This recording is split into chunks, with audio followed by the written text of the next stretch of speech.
Yang keempatnya, sebagai senjata. Sebab pada pasir ataupun di dalam hutan, kalau kita kata, dia boleh jadi jumpa dengan macam-macam lah. Ular, jumpa dengan macam-macam lah, binatang buah. Jadi kalau itu sebagai senjata, molek bawa tu. Sebab itu Nabi SAW bawa. Kalau dia tidak bawa, sahabat tolong bawa di belakang dia.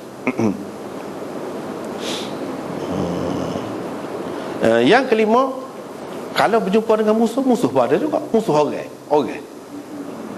Jadi senjata kita ada. Itu faedah dia.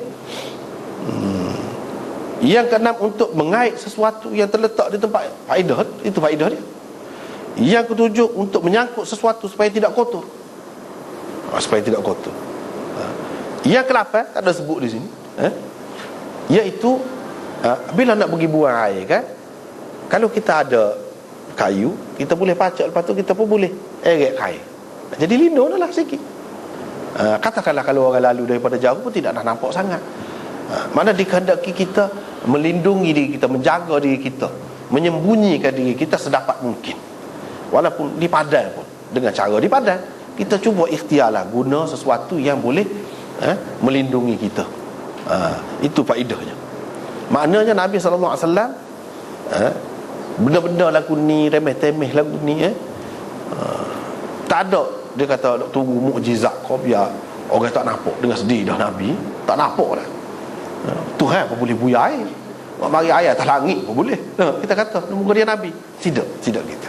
Dia nak ajar kepada kita, untuk kita sebagai umat dia. Mana kalau kita nak pergi buat gapo, sesuai dengan benda yang kita nak buat tu, kita kena sediakan keperluan dia. Itu tak apa, bahkan termasuk dalam sunnah Nabi SAW. Katakanlah, kalau kita nak pergi berjalan, kita bawa macam-macam ada. Kacik kuku pun ada situ, pisah pun ada situ, buka botol pun ada, macam-macam. Itu keperluan, boleh dibawa. Apa yang perlu sesuai dengan zaman kita. Zaman dia gitu. Sekarang ni kita nak pergi buat air dalam bilik air dalam rumah kita, nak bawa tukar warga dia, tak perlu dah tu. Nak bawa tukar warga dia dalam rumah kita. Tak boleh lah kata ada ikut sunnah Nabi ni, kalau nak pergi buang air bawa tukar. Jadi kita pun buat tak kena lagu tu, bukan lagu tu cara ikut sunnah. Sesuai dengan keadaan. Tidak semua hak Nabi buat tu molek kita buat belakang. Dalam semua keadaan tak. Sesuai dengan keadaan. Macam saat ni bawa tukar, bawa air warga dia dalam bekas, ada muka pahit, ada dah dalam tandas kita. Tak ada dah lah tu, tak perlu dah lah. Lepas tu kita kata, bolehkah kita nak hundur ke belakang, jadi tak payah bubuh air, kita boleh bawa dah. Kita boleh bawa ikut sunnah Nabi.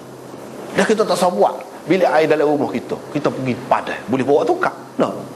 Adakah patut mana kecek lagu tu cara tak mengaji? Hak mana-mana mengaji tak ada kecek lagu tu. Hak mengaji molek tak ada kecek lagu tu. Maknanya setengah-setengah tu kita tak boleh buat, salah kalau kita buat. Walaupun Nabi pernah buat, dia kena faham masuk dalam sunnah gapo. Sunnah belakang hak Nabi buat kat sunnah lah. Tapi sunnah gapo kena faham dulu hak tu. Kalau tak faham hak tu, jadi celaru ni. Jadi celaru. Hak tu ya jadi. Dan Nabi dulu perang kali parit so keliling. Jadi kita nak perang nak kali parit pula kalau ni. Tak ada faedah dah kali parit pun. Orang mari dengan peluru berpandu, mari dengan helikopter, mari dengan jet. Tak ada faedah dah. Dulu biar ada faedah. Sebab mari dengan kuda, orang mari berjalan kaki, mari dengan unta nak perang. Jadi kalau bila kali parit tu, kuda tak boleh lepas, dia akan jatuh dalam tu. Bila jatuh dalam tu, senanglah nak panah, kena tetok, kena apa kau, dia tak boleh masuk dalam kau. Itu ada faedah dia, sesuai dengan keadaan. Learn ni nak buat lagu tu tak boleh, salah, boleh berdosa, tak kena gaya. Walaupun itu pernah dibuat oleh Nabi, boleh berdosa. Itu benda yang kena faham. Ramai tak faham benda-benda lagu ni. Ramai benar tak faham benda-benda lagu ni. Dia duduk peling kata, duduk belik di sekitar benda-benda hak terikat dengan zaman tu. Macam buru gigi berkerah dia, nak guna miswak. Tidak salah nak guna, lah gila, tak apa hak tu. Tapi dia pandang orang lain ni tak ikut sunnah pula kalau guna buru gigi. Hak tu tak tahannya.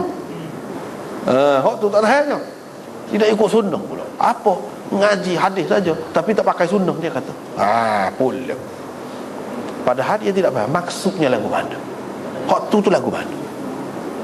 Zaman Nabi dulu Abu Jahal tak kata buah gigi. Kalau tak buah gigi, rongok belakang pun dia. Bila-bila masa pun. Lah ni kadang-kadang dalam bab-bab dunia ni lebih orang kafir daripada orang Islam. Zaman dulu pun banyak perkara lebih orang kafir. Lebih maju, dia pandai jaga benda-benda tu. Terutama sekarang ni negeri orang kafir setengah-setengah tu. Bersih tak kira. Bersih. Nak banding dengan negeri Islam tak boleh nak lawan. Setengah-setengah. Kita tengok kan dia jaga, dia reti benda-benda lagu tu. Dia pun pakai kayu tu juga. Dia pun pakai kayu arak tu juga. Maknanya sunnah tu kena faham molek. Kalau sunnah tasyri'iyah, mana kita ni ada faedah, ada kaitan dengan kita tunggu dan dikehendaki kita ikut. Hak tu orang panggil sunnah tasyri'iyah. Lagi hak tak ada kena-mengena, kita tak perlu ikut, tak mesti kita terikat dengannya. Itu orang panggil sunnah ghairu tasyri'iyah. Ghairu tasyri'iyah. Macam makan roti, Nabi tak ajar makan nasi. Pak kita nak makan roti, tak boleh ketal lutut orang yang biasa makan nasi, tak kenyang. Tak kenyang makan roti. Jadi lepas tu ada juga nak makan jarang-jarang. Sebab tu yang import gandum tu. Tapi dengan maksud nak ikut sunnah, tak ada lagu tu. Kita nak makan roti ni tak sih, roti biasa dia pun tak sih, roti canang tu pun tak sih. Sebab apa? Tu gandum halus tu. Dia kena gandum Bali. Tu baru ikut sunnah. Adakah kita boleh pahala, ada kelebihannya kita kadang nak ikut Nabi dalam perkara lagu tu? Tak ada kena mengena tu. Benda-benda lagu tu tak ada kena mengena. Tapi ramai tak faham. Dia tak erti nak beza benda-benda lagu tu. Antara benda hak semasa dengan benda hak dikehendaki diikut selama-lama. Hak tu orang kafir pun makan gandum tu juga. Sampai gitu. Hak sunnah tasyri'iyah lagu mana bab makan tangan kanan. Orang kafir dia tak ada arah kiri kanan pun ikut lah. Dia tak cak.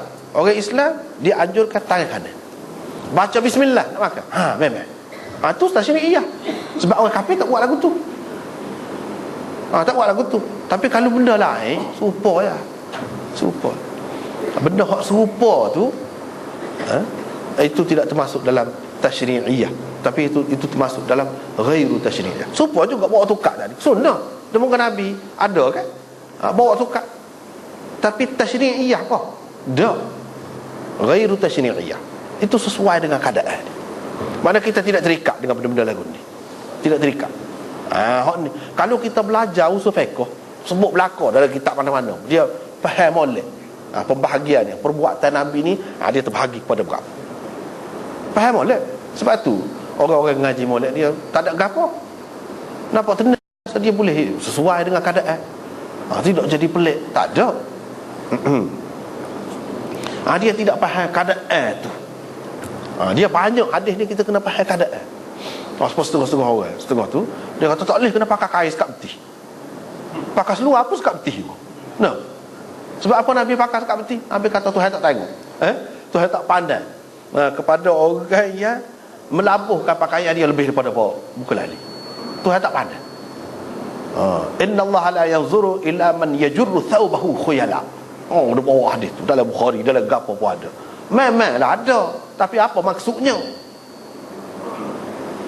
Apa maksudnya? Apa kena mengena dengan kita? Dia kena faham hak tu. Dia masyarakat Arab, orang-orang yang besar-besar, orang-orang kemegahan, orang yang tinggi-tinggi, yang mulia-mulia, tuan-tuan pada masa tu, dia memang pakai labuh. Itu salah satu cara menyatakan dia berbeza daripada orang lain. Kau besar, kau labuh. Dia kena tak boleh jalan sendiri, kena orang lain 2-3 orang akak kain dia tu bila jalan. Tu. Tu makna kau besar. Maknanya lamban kesombongan. Sekarang ni bila orang terfikir orang yang pakai labuh lepas pada muka lalit, bila dia terfikir dengan maksud dia lebih istimewa daripada orang lain? Tak ada langsung tu. Tak ada dah. Budaya tu tak ada dah. Ini dalam masyarakat dia. Nabi SAW sebenarnya nak nak kiki, nak buat, sifat sombong.